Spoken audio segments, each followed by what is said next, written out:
Hey, what's going on, everyone? Welcome back. I'm glad to see everybody. It's a beautiful Saturday. It's cold here in my city in Louisville.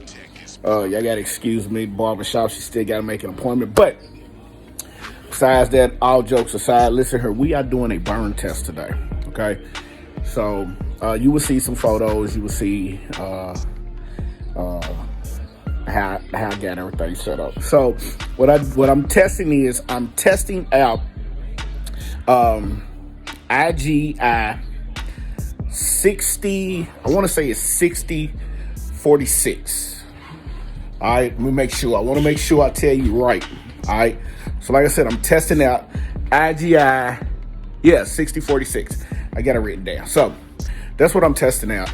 So I got my burn test going. I just want to show you a couple of key things that I want to point out in my burn test. I'm using the IGI 6046. I'm using a CD12 wick from Candle Science. Both of these are from Candle Science. And I'm testing out a fragrance of Day at the Spa. All right, I got that for a sample. Wanted to test it out. So far, everything is perfect. I have a great melt point where it's really melting from the center out to the entire container. Also, we have, y'all had to excuse me, I'm watching my Carolina Tar Heels play basketball as well. A little bit high on the flame. I think I want to kind of bring that down just a little bit. So I might change up the wick on the next one. I also have some wooden wicks coming in, some crackling wooden wicks coming in from woodwick.com. So I'm kind of waiting on those. I want to test those out too before I actually go full in with the IGI paraffin. So what is IGI? IGI is a paraffin and coconut soy mix. So basically that's what that is. Like I said, this was a real quick burn test. I'm gonna show you the candle here in just a second, so you can get a real good view of what's going on. Now, with this IGI, there is a melting point of 120 degrees. I can mix my fragrance.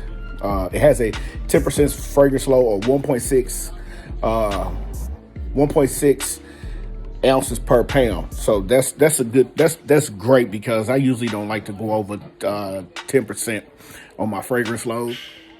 And it's very soft to the touch.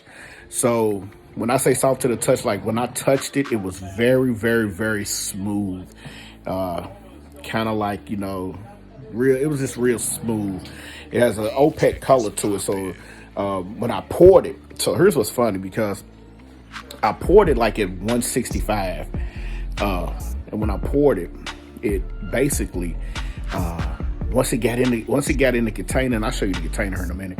Once it got in the container, guys, it was already curing. So you have to be, if you're going to pour, you're going to do it, you have to be quick with this IGI. My review on this is it's very simple. I like it. It's simple. Looks like my cure time from the time that I melted to the time that I poured. Usually, I have been using Golden Brand's 464 soy wax. Switching over, when I will pour, I'm able to pour and still have enough time to do whatever I need to do. As soon as I poured this IGI, it was already setting up. You could see it, and I was like, oh, okay, I like this. So shout out to Jeff Steedley for turning me on to the IGI. I'm gonna add that to my soil. I'm gonna add that to my line, and we're gonna keep moving forward. All right. So here's what I want to do. I want to show you real quick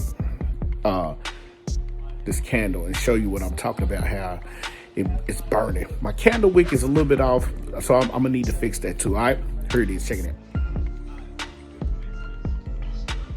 All right, guys.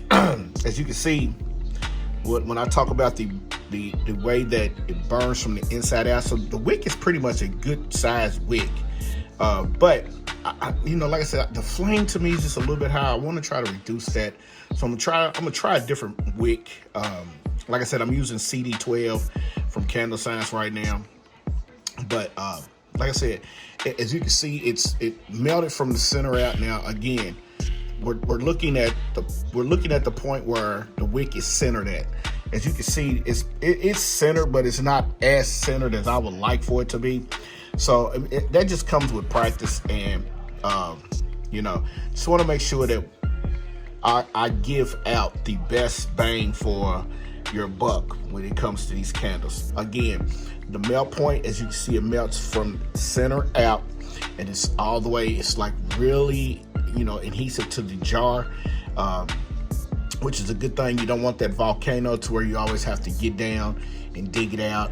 And you know, but the key thing to this is when you're doing this, make sure that you take care of your candles, you clip your wicks, you make sure everything is done properly to have a safe and wonderful candle experience. Now, the one thing I didn't say in the video earlier was it has a very strong scent throw, so this burns slowly.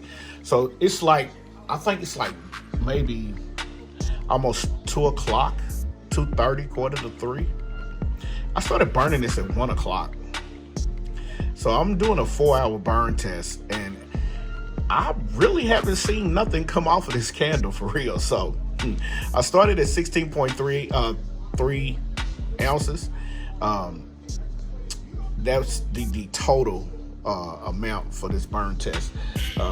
That's not what I actually use when I put in here. So once it melted, it turned out to be this amount. That's in jar included. So, you know, I have a video of that on here, so you just have to check that out. But I mean, overall, it's a pretty good burn. I'm kind of digging it. You know what I'm saying? So just stay tuned, because like I said, this is going to probably be the go-to wax for some of my lines. I really want to test out the coconut apricot. I'm gonna put in an order for that, and we're gonna get started. All right. So with that being said, do me a favor, man. Click and subscribe to the channel. Find us on Facebook at Wicked Artistry Candle Co. Instagram, and soon to be on Pinterest just as well. So I hope to see y'all, man. I hope y'all come through and shop and have a good candle experience with us at Wicked Artistry Candle Co. Man, I'll see y'all in a few. All right, peace.